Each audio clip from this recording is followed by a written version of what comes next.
Doncaster in what turned out to be quite a comfortable victory, although it didn't come without some scares, but at the end of the day, it was a pretty comfortable victory as we went through to the fourth round. First up, we got Antonin Kinski. Me and Ryan both give him a 7. Obviously, he had that one save, which stands out. Brilliant save from a volley from Bailey, from Doncaster, tipping it onto the post. That was actually a phenomenal save. You've got to give him a lot of credit. Apart from that, I mean, it wasn't really too much to talk about from his point of view. No, like I said, he made that wonderful save, and it was such a great save, mainly as well because he had nothing to do all game. So to be alert and ready to get that, it was a very good save to push onto the post. Like we were saying yesterday, the thing that ever concerns me with Kinski is his distribution. So it's always a calming influence with that. And he didn't have much to do, but the one time he was really needed, he pulled off a stunning save. Yeah, absolutely. And that, obviously made up for a lot. For how quiet he was. And that one moment he stood up. Next up, we have Pedro Porro. We both gave him 8s. I think just a really solid defensive display. Albeit, there were some crosses that came in. Obviously, the cross that led to the Kinski save was off from that side. But apart from that, I mean, going forward, he's always got that quality. He's such a good long-range passer as well. You just can't give him space because he can pick anyone out. A lot of his passes finding Gray in behind in making those late runs. I think pretty solid display. And I thought mostly defensively was good. Yeah, no, remember, it was his first game as captain. And captain, yeah. So he captained the side. He had some lovely passes in the danger area, just lovely weighted to release people. His timing of sliding tackles is superb. He has become such a good reader of the game for defensive tackles, and his passing was great. I think he led the team well, and then he did that audacious backheel in the penalty area as well, which was just sublime. He did get booked for diving. Oh yeah, that's the one negative on it, because can't stand that from our players or any other player. But first time as skipper, and this is a player that we keep saying needs a rest, and he just soldiers on, doesn't he? Yeah, absolutely. He just keeps performing. When are we going to give Paul a rest? That is the question. Next up, centre backs Kevin Danso, both give him 8s. Imperious display. I was looking at his stats. He won 7 of his 8 aerial duels. Absolute monster in the air, isn't he? I think he might be our best defender in the air that we have. Obviously, the long throws, constant threat.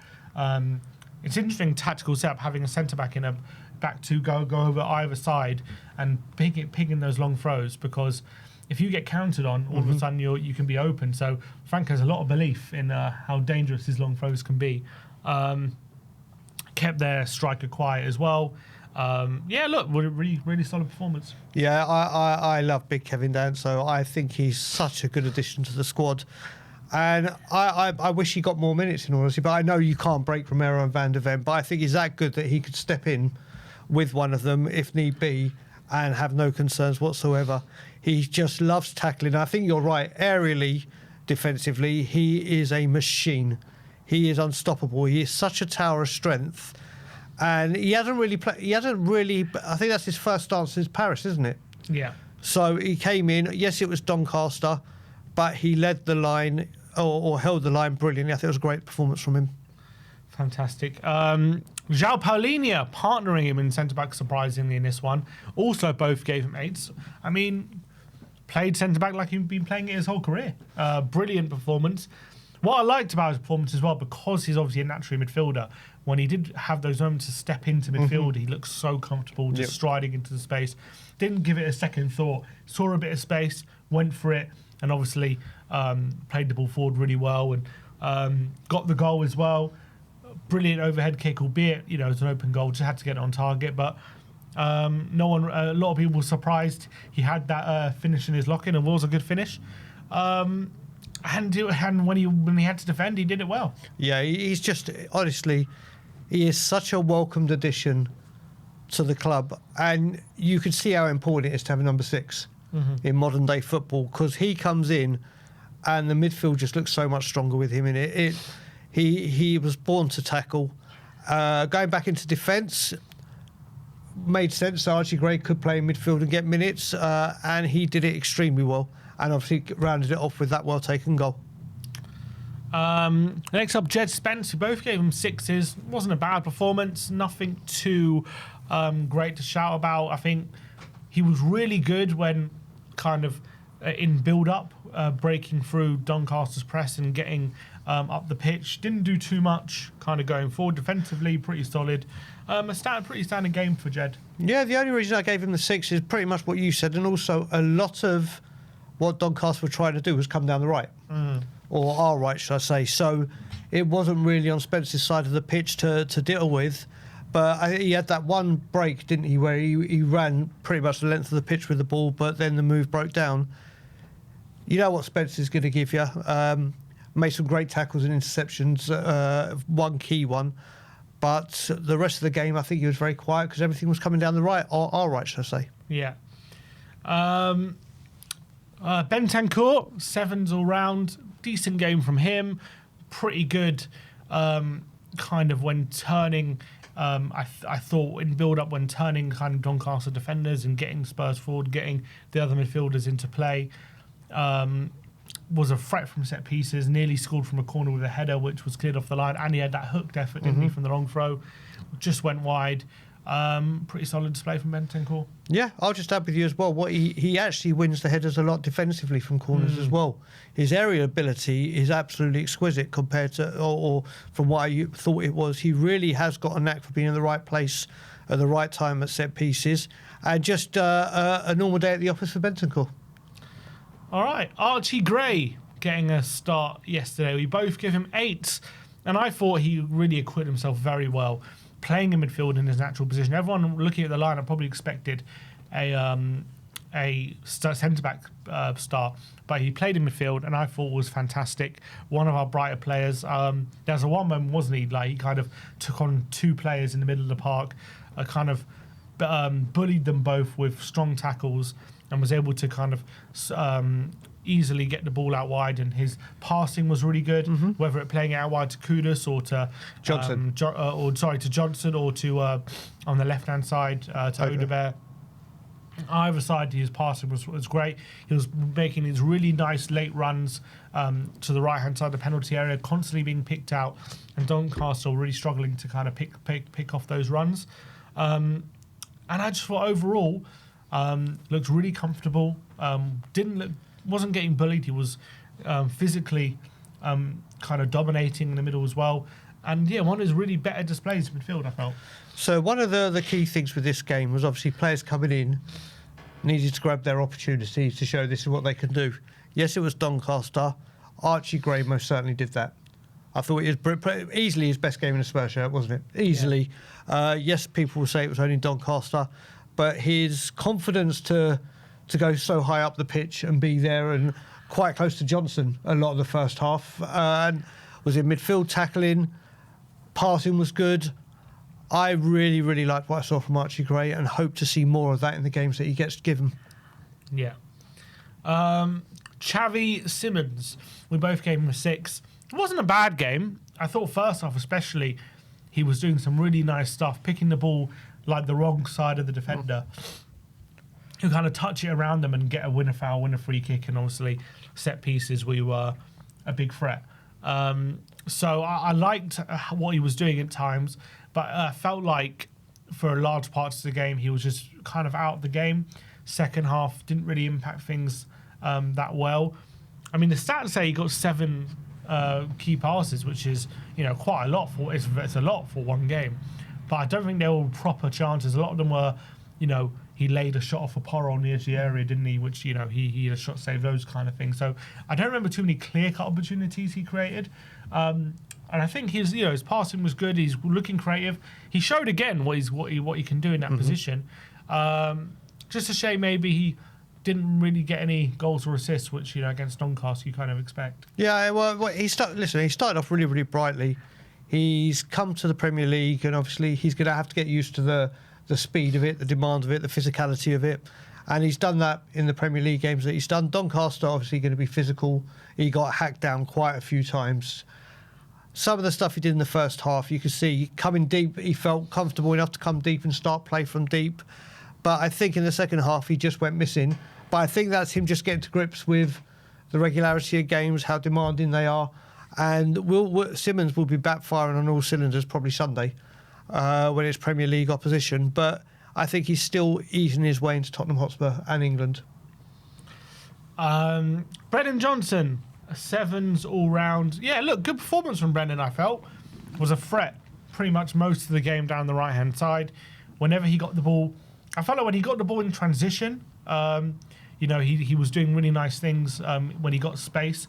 Yeah, he was really linking up quite well with Archie, I thought, at times, doing 1-2s, getting in behind, pulling passes back. To be fair, if it wasn't for some poor finishing from Tell, could have ended up with the game with 2 assists as well. Got his goal right at the end. Really lovely dink over the keeper. Really nice finish. You know he's capable of those finishes. I thought looked a lot more comfortable on the right-hand side than he usually does on the left. Oh, yeah, he 100%. You could see when he's been on the left this season, he's literally contributed those 2 goals, hasn't he? That's it. Obviously, he's a keen. He'll create space and run, but when he gets the ball on the left, he just looks a shadow of himself. On the right, you can see he looks more comfortable. His crossing has actually got better. His crossing has actually improved. He put in the cutbacks he can do, but the crosses like for Tell's first air shot, the one where the goalkeeper just lifted it over for the. So his crossing has improved, and he looks a lot more comfortable on the right. But obviously, when it comes to scoring goals, he's got the knack for it, hasn't he? And he took the goal well yesterday. Yeah, a lot more involved in the kind of general play as well. Matisse Tell, both game of 5. Unfortunately, look, it wasn't a good game. I'm a big fan of Tell. I'm a big believer in him, but reality is he didn't have a good game yesterday. I thought there was some moments. It wasn't all bad. Like he had a really nice moment where he picked up the ball at the edge of the box, took a strong strike at goal, and the keeper had to parry it. A couple of nice moments in a hold-up play where he was able to keep the ball away from the defenders and bring some of our other midfielders into play. I think that he's just going to be remembered in this game, though, for those 2 air shots, which obviously, getting into those areas was good, but unfortunately, you've just got to be burying those chances, or at least the first one. Obviously, defender distracts him, but if he just keeps his concentration, keeps his eye on the ball, probably gets a goal there. Second one, I mean, the problem for him is that one, no one's really near him. He just air shots it. He just gets it all wrong. Brennan does really well to get to the byline, cuts it back for him, and he just completely mishit it. And at that point, you're like, oh, God, what more can go wrong for him? I felt so bad for him. I felt like that kind of affected him as well, because he went off to the left-hand side for like 20 minutes, the last 20 minutes, and he was struggling even there, struggling to take people on. Look, he just needs a boost of confidence. I'm sure he gets his goal, and once Frank can get him playing well, you're going to see the true quality of him. But right now, look, at the end of the day, right now he is struggling. Yeah, but like we said, I mean, that first of all, that cut back to Johnson, from Johnson to him was prime Aaron Lennon to Jermaine Defoe, wasn't it? That was the trademark. Obviously, with better results with Aaron Lennon and Jermaine Defoe. As I said when we were doing the bit about him, when Frank's comments, I think the stuff away from goal scoring or creating, he actually did quite well. But his job is to create and score goals, and he is lacking in confidence. As you said, that second chance was a lot easier to finish, or at least make contact with, than the first one with no defender. The guy needs confidence. Hopefully he'll get there, but yeah, you can't give more than a 5.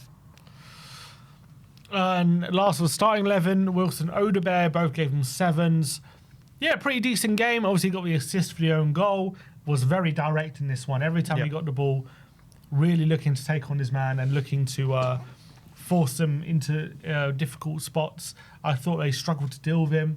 His link-up play as well. What I like about Odebear, compared to Johnson on the left, is in general play, he can take the ball, and link up with people and do little 1-2s, find little passes in behind. Whereas I feel like Brennan is just so much more wasteful than Odebear. So he brings that to the table. He just needs to be a bit more effective when he gets those opportunities in the final third, a bit more decisive, go for that shot if he needs to, take his man on. I think he was a bit decisive in this one where he was getting the ball and he's like, I'm going to drive at you. And that's good. Just want to see more of that in the Premier League. But yeah, pretty decent. Yeah, I think exactly what you said, and I hope, like we said, hopefully this was used in an audition and to give players confidence that need it, that they can put it into the Premier League. And I think Odegaard took that chance. Like you said, when he gets the ball, he's just running at people and feeling very confident in himself. Was dangerous from a few crosses on the left. Second half, not so much involved. But out of the front three, I think he looked most dangerous. Yeah, I think so. All right, substitutions. Bergvall, we both give a 7.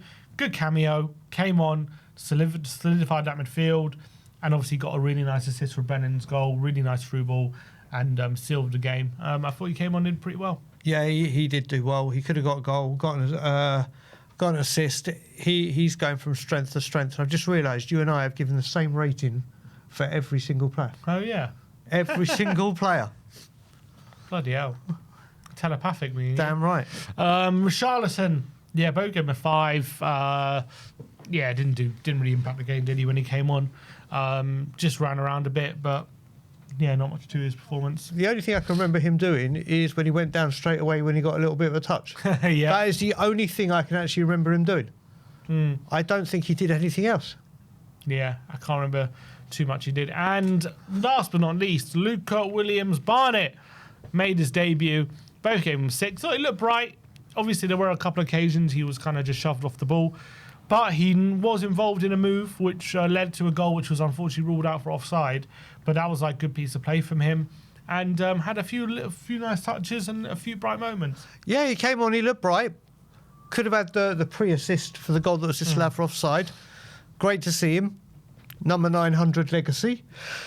And nice to see that Frank had some confidence in him to give him some game time. Maybe he could have brought him on earlier, who knows. But he looked eager to get the ball and impress, didn't he? And he did a few things well.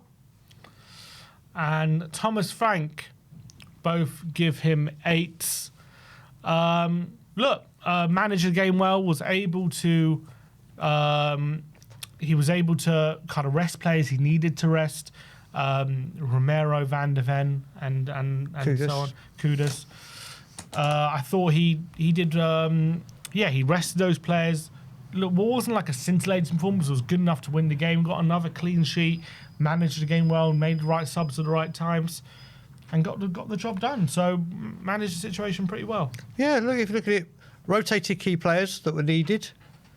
Gave auditions to players and minutes for players that needed it. Another clean sheet. 3 goals scored. Some good football played. On to the next round. Life under Thomas Frank has been very good so far, and long may it continue. The results keep coming in. All right. That is your player ratings. Let me know in the comment section below your thoughts on the player ratings.